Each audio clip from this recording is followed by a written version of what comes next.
Skateboarders are looking for a safe place to skate. And we got the Clarion during its national-wide tour. This is close to home. Good evening and welcome to TV5 News. I'm Christy Herman. And I'm Tracy. Skateboarders in the immediate area are looking for a place to skate where trouble will not worry. Thanks. Well, it's something that most young males do, skateboard. But the problem in Clarion Borough is skateboarders on public property. It's caused some controversy, and it's tonight's top story. Take a look. Last night's Borough Council meeting saw some 20 young skateboarders asking council for land that they can use just for skateboarding. Clarion Borough Police Chief Eric Schaefer says that he has spoken with the skateboarders before.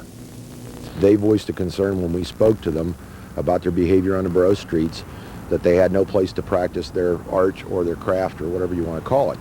And I explained to them then that what they're doing is inappropriate, it's in violation of several laws, and we simply can't have people recreating on the streets of the borough. It's not permitted regardless. The gazebo here at the park is one spot that has been pinpointed by residents as a place that skateboarders are using and abusing. We've had routine complaints about them jumping up on benches in their trick riding and going in the gazebo and using the gazebo as a ramp. I got a call today from a lady that's concerned that the gazebo is being destroyed by people. I also spoke with some of the skateboarders who said that they are just out to have fun and not to damage property. There's nowhere you can skate back there because on the other side it's just all like dirt, and if you would even go off, you just wipe out. It's also not just the gazebo or public property. We get kicked off of private property, so it's a real problem. We have no place to go, so we are trying to get a place for us to go that we will not be harassed. That is their goal, a place to skate without being in anyone's way. Appreciate the support from anyone that would care to donate money or whatever, just to support us, to have some places to go and not bother people. So what is the next step from here? Well, it's been referred to Mr. Miller from the Public Safety Committee. He's also in charge of the Recreation Committee. I believe they're going to inquire from some of the outlying municipalities about some assistance because a large number of the people that came to the council meeting are not borough residents. We're not all of us are from Clarion. We need help from Strattonville and the other place around. So. Well, from here it goes on to the next step, a meeting, as you heard in the story. We will follow any developments, and we will certainly try to be at that meeting to bring you some coverage. That's tonight's top story. Back to you guys.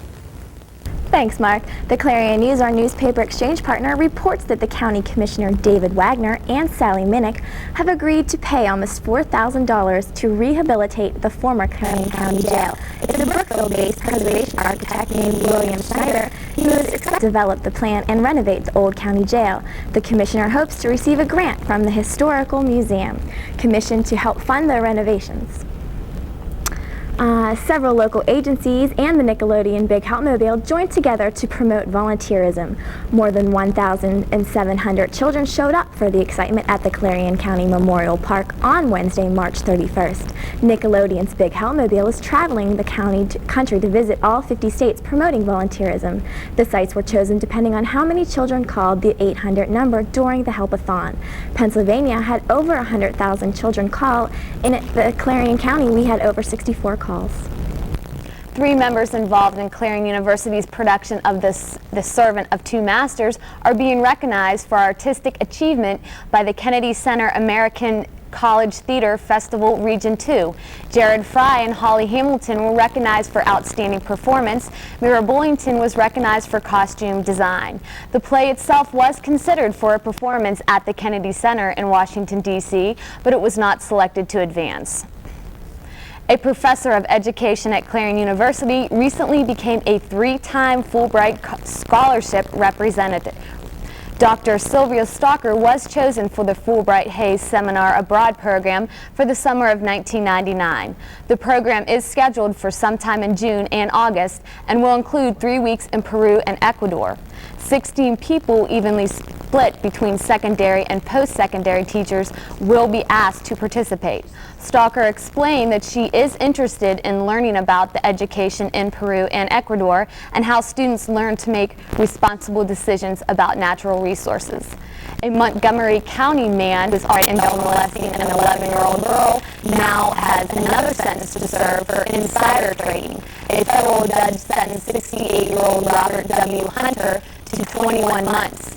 The judge is allowing Hunter to serve it concurrently with his 8 to 16 year sentence in prison for that sentence. In medical news, a new study is saying that women may consider more than just medical factors when they decide to use hormone replacement therapy to help them get through menopause. The study shows that college graduates are more likely to use hormone replacement therapy than the women who have less education. Also, women in South and West are more likely to use HRT than the women in the Northeast. Researchers thought that the risks would benefit HRT would be the main factor to determine whether to use therapy, but the study found factors such as education and region also figured in the women's decision. North Carolina High School placed third in the Pennsylvania State Library Promotion Video Contest. 3 students produced the video and will be presented with prizes at the Pennsylvania State Library Conference this month in Hershey. Bob Barnes, Katie Collett, and Amy Sauerland will be receiving a plaque, and their local school library will receive $50 for their video, The Magic of the Library. Librarian Patricia Kolonetic will accept the award for the students and the school. Coming up, a New Jersey company is recalling a product that could be harmful to your health. Be careful what personal information you give out about yourself over the phone. We'll tell you why. TV5 brings coverage closer to home. It's easy when you stop in at Fashion Bug, located in the Clarion Mall. Whether you're looking for junior trendy, girls, or fashion for women, they have it all with many different styles. With our newly expanded shoe and accessory department, you're surely to find that special touch to enhance that new outfit. And if you have a fashion question, our experts are here to help. That's Fashion Bug, located in the Clarion Mall, just off Exit 9 of Interstate 80. Open Monday through Saturday, 10 a.m. till 9 p.m. Sunday from noon till 5. Fill your tummy with the things that are yummy at the Donut Hut. Our menu not only offers a variety of donuts, but many new items such as bagels and English muffins. The Donut Hut also offers a daily lunch special for only $1.95. Stop by on Mondays and receive a small coffee and 2 donuts for 99 cents. Thursdays offer a 10% discounts to students. That's the Donut Hut, located on Main Street in Clarion. Open Monday through Saturday, 5 a.m. to 8 p.m., and on Sundays from 5 a.m. to 6 p.m. Tell them that you saw this commercial on TV5 and receive a free donut at the place with donuts and a whole lot more.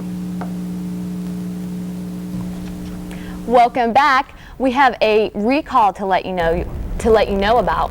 A New Jersey company is recalling all varieties of Piranha Farms smoked salmon dip.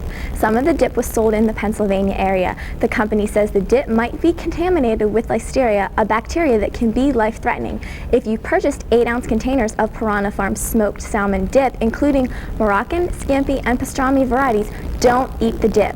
Return it to the place of purchase for a refund. If you have any other questions, feel free to call the number you see on your screen, 1-800-750-6190. In state news, a racial discrimination case is being settled out of court for $200,000.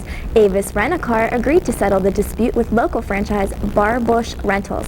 Avis admitted no wrongdoing, but the cost of the settlement is in agreement. Bar Bush Rentals agrees to post a local renter's policy at all its locations and to provide free rental car coupons to eligible customers who complain of discriminatory practices. In addition, Avis must provide the company-wide diversity training for all its Pennsylvania employees.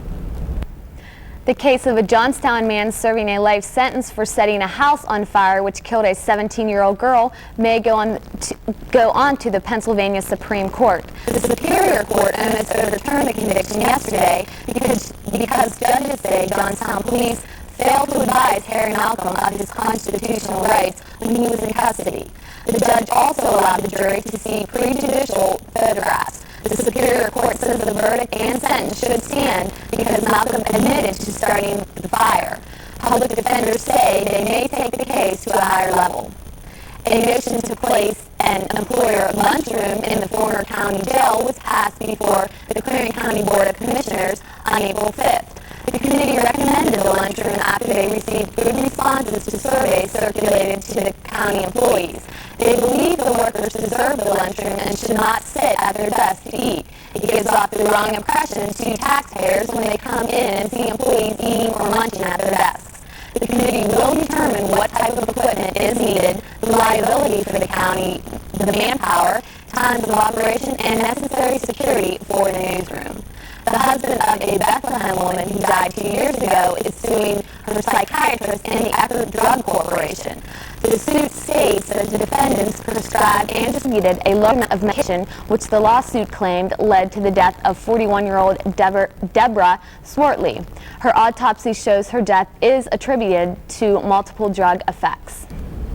There's a phone scam going on in Center County. Sergeant John Wilson says someone is claiming to be part of the Chief of Police Association. The phony phoner is calling people in Center County and asking them for money. State College Borough Police says that the caller asked people to confirm their name and tries to confirm a $25 donation.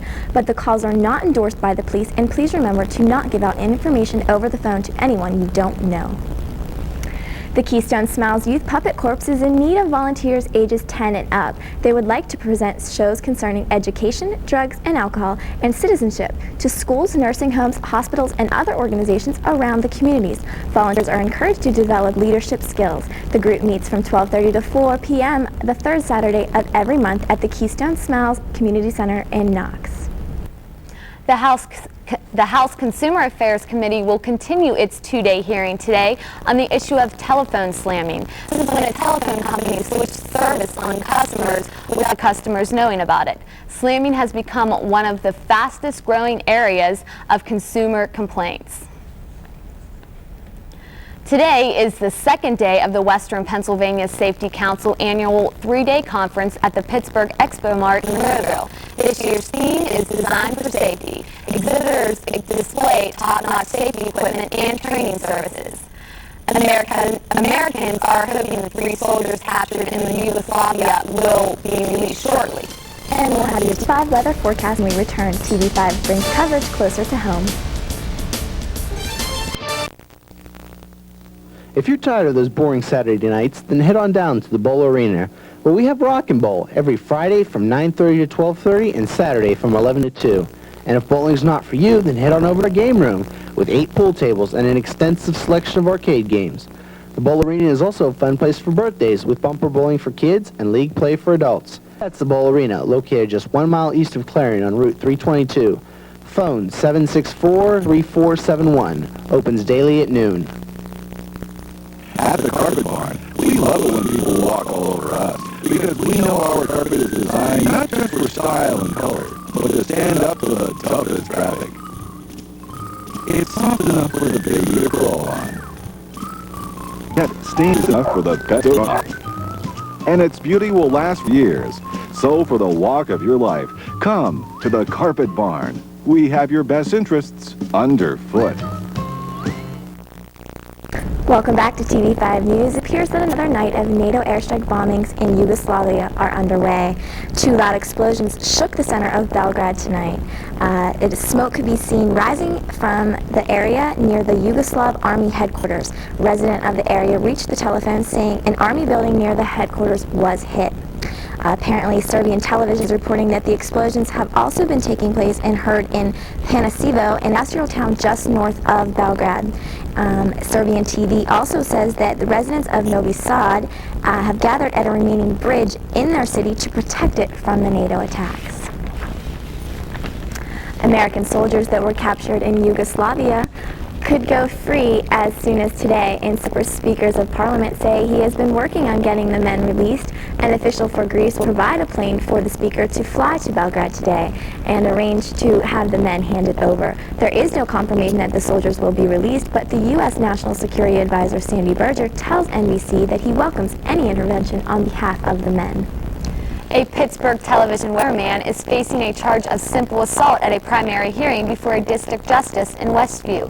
WPXI TV weatherman C.S. Keys was suspended with pay from his job in Pittsburgh after his arrest in February. He faces charges of attacking a woman at the home in Ross Township.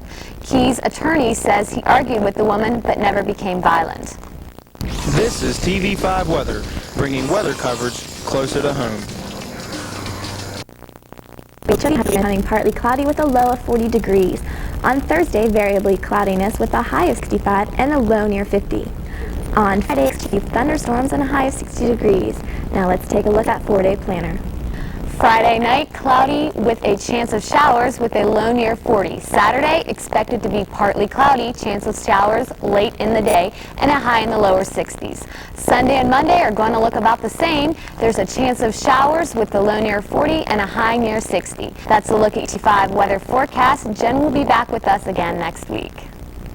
A lucky lottery player should be jumping for joy this morning. Only one ticket was sold for the $197 million big jackpot. The golden ticket was sold in Boston near Fenway Park. Don't worry though, 70 other people will receive $150,000 for the jackpot.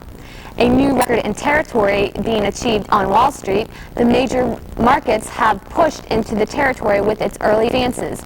Renewed enthusiasm about the corporate earnings and continued strength in high-tech issues are sending stock prices higher. The first quarter earning report is out and it looks good. Alcoa says it's earned 60 cents share, 6 cents above the analysis it estimates. An Austin school district and deputy superintendent have been indicted for manipulating the results of a standardized test. They reported doing this to improve the school's standing and make it look better. The tests are used to rate the corporate schools. If convicted, the district could be fined up to $160,000. Yet the deputy superintendent says she is innocent.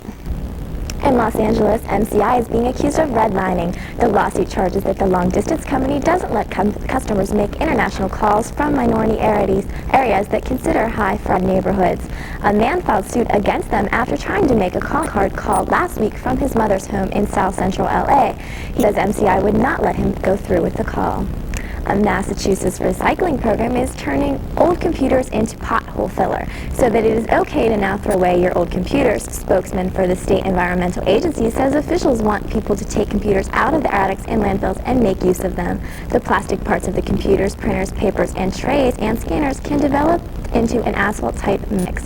With the weather lately, many potholes are being created, and the New England area is trying this new idea out. When we come back, Amy Udowski will join us with the Sport Report. Could April 19th be the date for more terror to come in Jasper, Texas? All this and more when we return. TV5 brings coverage closer to home.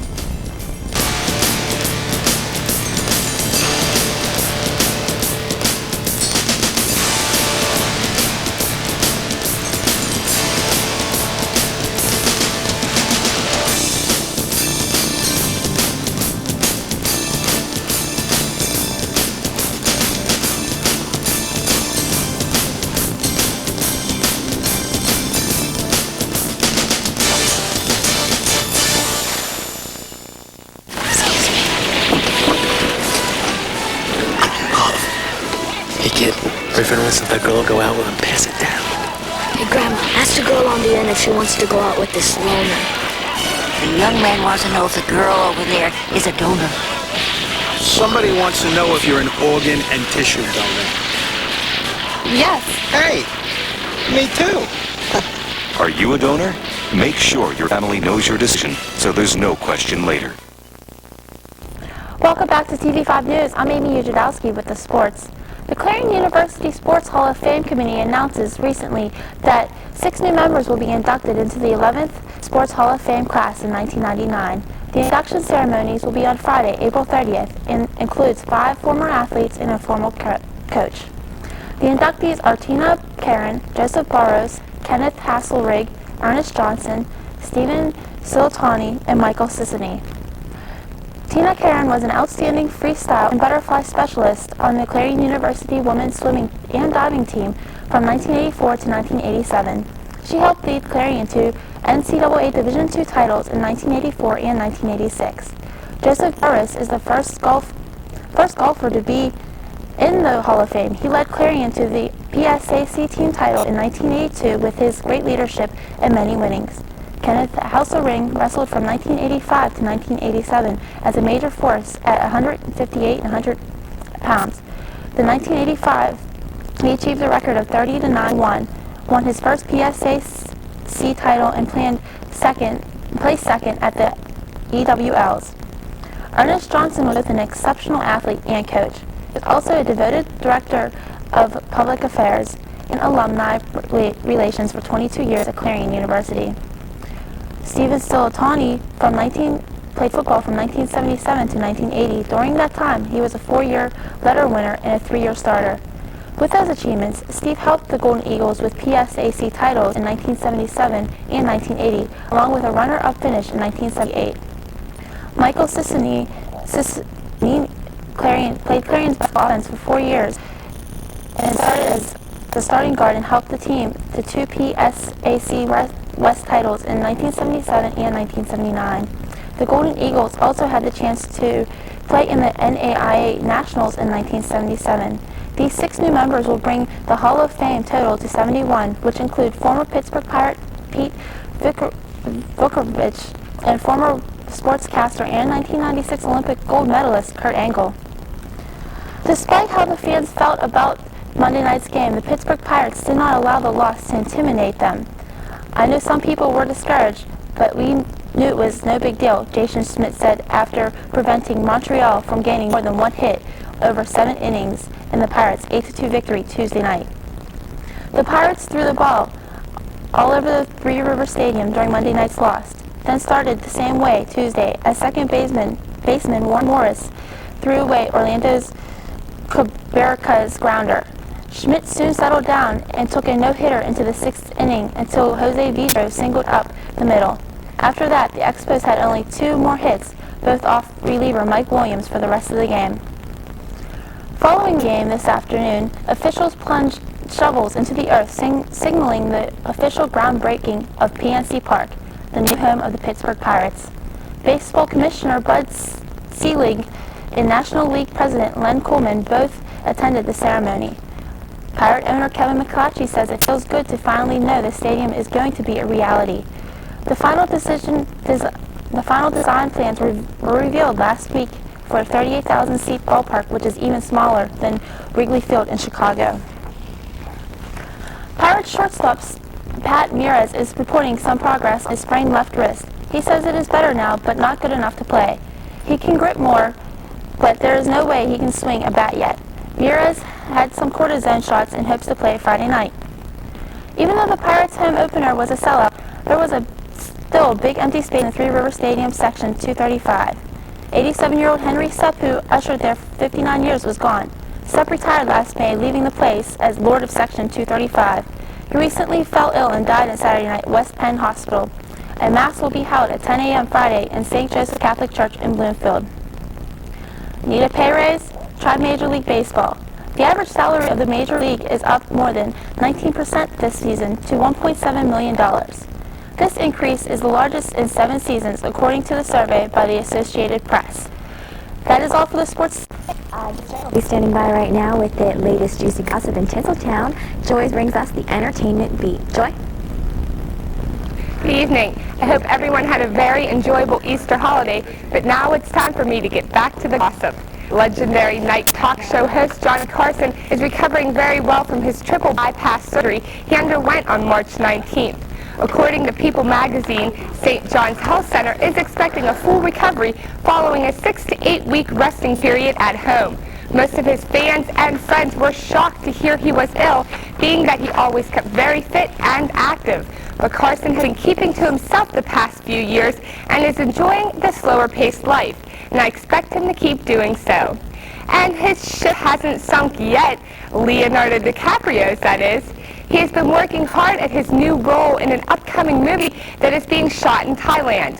The movie is titled The Beach, and it is due to wrap up at the end of the month. But shooting this flick wasn't just a cruise on a big ocean liner. DiCaprio had to wear women's pantyhose to avoid being stung by the swarms of jellyfish. And he put in 12-hour days, 6 days a week. But before he could even start shooting the movie, he needed to get in shape. His personal trainer put him right on treadmills, rowing machines, and had him doing a little weightlifting. Now that he dropped 30 pounds, he's back more into Jack Dawson's limb. The movie is due out in December. Susan Sarandon, Ossie Davis, Ruby Dee, and the Reverend Jesse Jackson have all been recently arrested at demonstrations in New York City. They were trying to draw attention to the recent police killing of an unarmed African immigrant. They were joined by hundreds of demonstrators last week. For Entertainment Beat, I'm Joy Strain, TV5 News. Thanks, Joy. More trouble is brewing in the town where a black man was dragged to his death. Prison officials intercepted coded letters from members of a racist gang known as the Aryan Circle. The letters make reference to a gathering in Jasper, Texas. The date listed is April 19th, which is symbolic to some extremists. The date is the anniversary of both the fire of the Branch of Davidian compound near Waco and the Oklahoma City bombing. The Dallas Morning News reported authorities are taking the letters seriously. They believe the group has influence outside prison walls. A white supremacist has already been convicted and sentenced to death for the dragging death, and 2 more suspects are awaiting trial.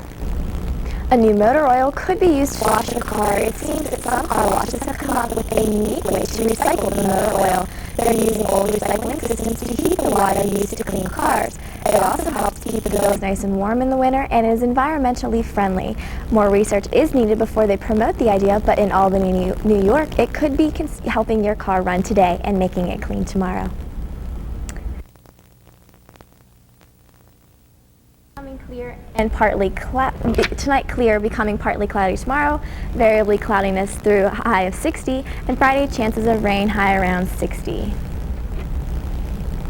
A couple landed themselves in the hospital. They were trying to break the record for kissing. This was run real long, pucker up though. The Israeli couple is claiming the world's record kiss in 45 minutes. The lovers were sent to a hospital and are now being treated for fatigue. They got the idea while participating in a marathon and a kissing contest sponsored by a toothpaste maker in Tel Aviv. The previous record for the kiss was only 29 hours, and the couple will win a round trip around the world after they recover from the hospital. That's all for TV5 News tonight. Tune in on Tuesday with Dave Mars and Chrissy Bezor. For the whole TV5 News crew, have a good evening. I'm Tracy Campbell. And I'm Christy Herman.